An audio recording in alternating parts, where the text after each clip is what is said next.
At ayan nga ho, muli nagbabalik ang inyong lingkod, Carlo Mendez TV sa gabi ng Huwebes Kabayan. Abangan ho ang pag-uusapan natin ngayong araw na ito. Ayan, yan. Kala ko biyernes na ngayon kasi. 3, 2, 1, let's go!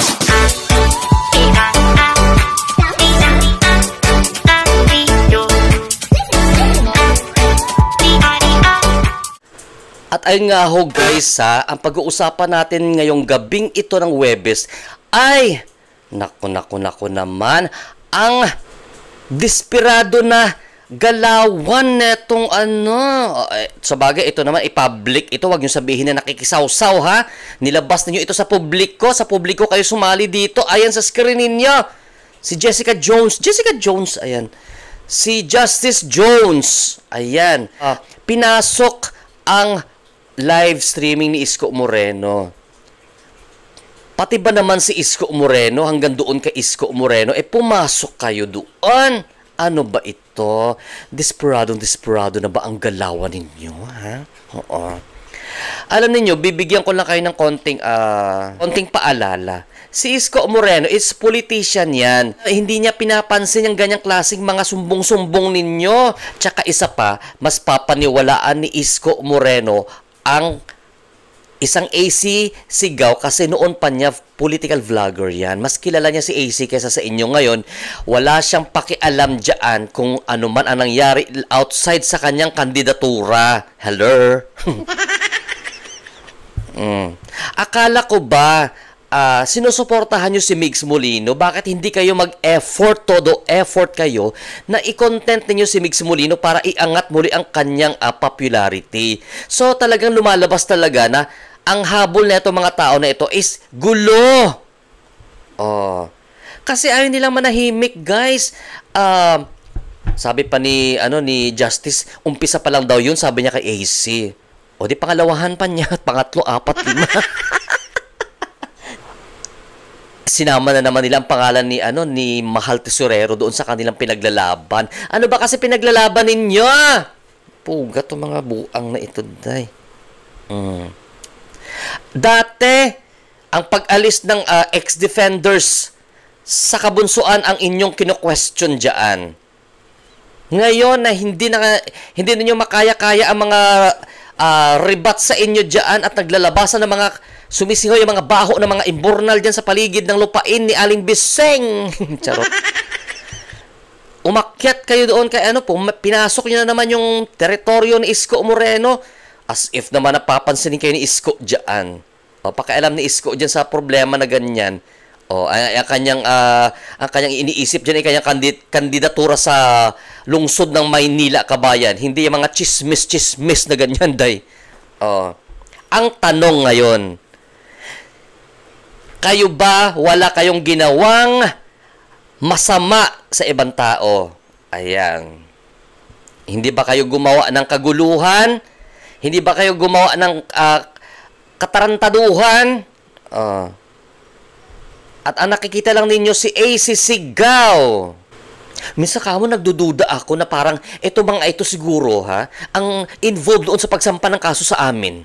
Mga bida-bida ngayon wala na sila kasing choice kasi alam naman nila na against sa double jeopardy sa konstitusyon ng Pilipinas ang pagsampa uli ng kaso. Dahil 2 beses nang na dismiss. So ito ang ginagawa nilang strategy na naman. Nakakahiya naman kayo sa ginagawa ninyong yan na kinakaladkad ninyo ang pangalan ni Mahal Tesorero hanggang doon kay Isko Moreno. Alam mo, napaka-unfortunate, napaka-malas talaga ni Migs Molino na kayo ay umanib sa kanya. Kung umanib man Kasi imbis na si Migs doon sila imbis na doon sila mag-focus kay Migs Molino, kung talagang totoong sumusuporta kayo kay Migs Molino, dapat siya ang kino-content ninyo. Hindi yung si AC, Team Palaboy, tapos isama pa ako nitong ni Darling na ito. Nakala mo pagkalinis-linis ito, pagkataon na itong buang na ito. Ayan, sabi ko sa'yo, day.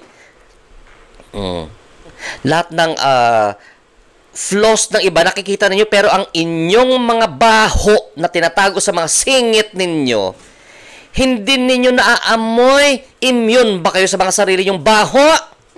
Kung ito mga Mga demonyo, pisting wayawa kayo, hindi pubulol na ako.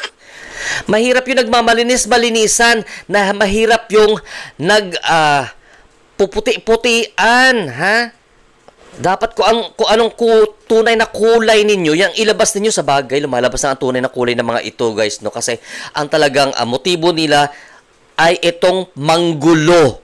O, hindi ba panggugulo yung ginagawa ninyo? Mga urais kayo, sabi sa Ilonggo nga, mga urais kayo.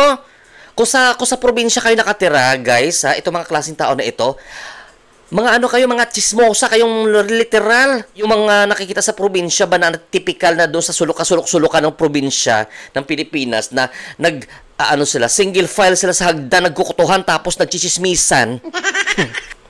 Minsan naman ikwento ninyo yung mga personal na buhay ninyo, kung kamusta na yung family ninyo, kung kamusta na yung mga relationship ninyo sa mga asawa ninyo. Dapat ganun, kung minsan ikwento din ninyo. Huwag yung lagi ng ibang tao kinukwento nyo para naman malaman namin kung kapuri-puri at kaaya-aya ang background ninyo pagdating sa pamilya ninyo, ha?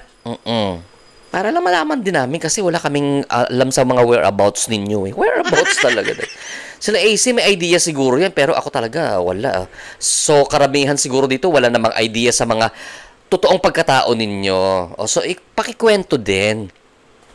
Huwag lang puro sita sa iba ba. Uulitin ko, walang panahon yan si Isko Moreno. Kasi, mas kilala niya ang mga political vloggers niya na sumusuporta sa kanya. And isa pa, who you? Para bigyan kayong pansin ni Isko Moreno.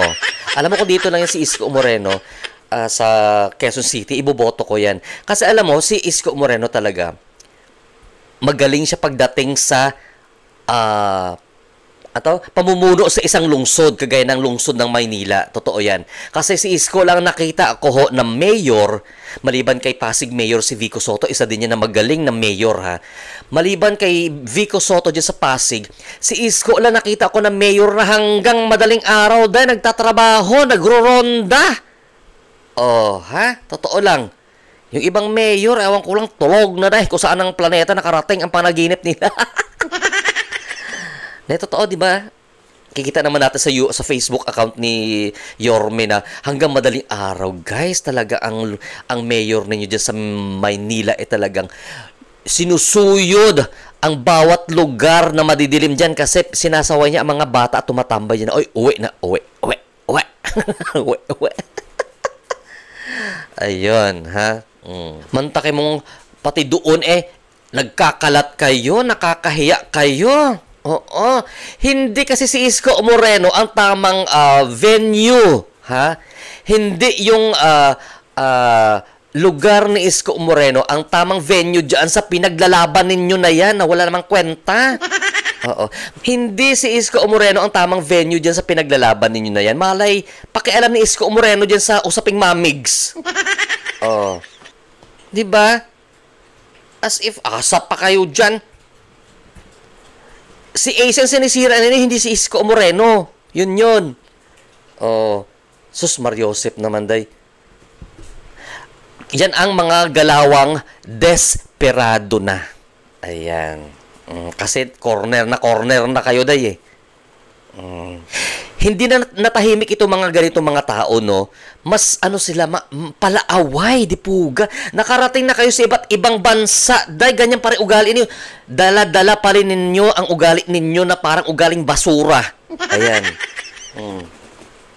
Dapat nasa ibang bansa na kayo, medyo nagbago-bago na kayo ng sistema ng pag-uugali ninyo. Pero hindi. Yung bulok na sistema pa rin sa pangangatawan ninyo, yun pa rin ang dala-dala ninyo. Oh. Nakakahiya kayo. Ang tawag dyan, inggit. Yan ang tawag dyan. Ang tamang terminology dyan is inggit. Kasi pilit ng ibang tao na hinihilap pababa yung Team Palaboy, lalo pa sila AC dyan, na talagang lumalaban. Dapat lang talaga labanan kayo kasi sino ba kayo? Pader ba kayo ng Great Wall of China na hindi kayo matibag, ha? Anong kalayo sa mga sarili ninyo dyan? Ha? Oh. Sabi ko nga sa inyo, tapos na yung mga panahon na panay ang pananakot ninyo, panay ang pang-i-intimidate ninyo. Ayan, ha? Oh. Kayo naman dapat ngayon ang humarap sa husgado at panagutan ang mga ginawa ninyong mga kabubuhan ninyo. Ayan. Kaya yan sinasabi ko sa inyo mas matindi kapag kayo ang binalikan. Ayan. Kasi bida-bida kayo sa mga kunwari, mga matatalino kayo dyan, mga makapangyarihan kayo, di puga. Gusto nyo pala yung gulo, dapat pumunta kayo doon sa sa may Basilan. Doon sa may Marawi. Makipagbakbakan kayo doon sa mga sa mga tao doon. Nakalaban ng gobyerno. Ang tatapang nyo Ano kayo, si Iron Man? Puga. Ang shoot pala mga fest ninyo, day. Anyway, abangan natin kung ano pang gagawin kasi nagbanta sila na umpisa pa lang daw yon. Baka mamaya sa susunod dyan, pupunta na yan doon sa sa may bahay ni Isko Moreno. Good luck sa inyo, day. Nagpapakita lang talaga kayo na desperado na kayo kasi wala na kayo maisip na ibang paraan. Carlo Mendes TV is signing off. Keep safe everyone and have a blessed evening to all of you guys. Bye-bye.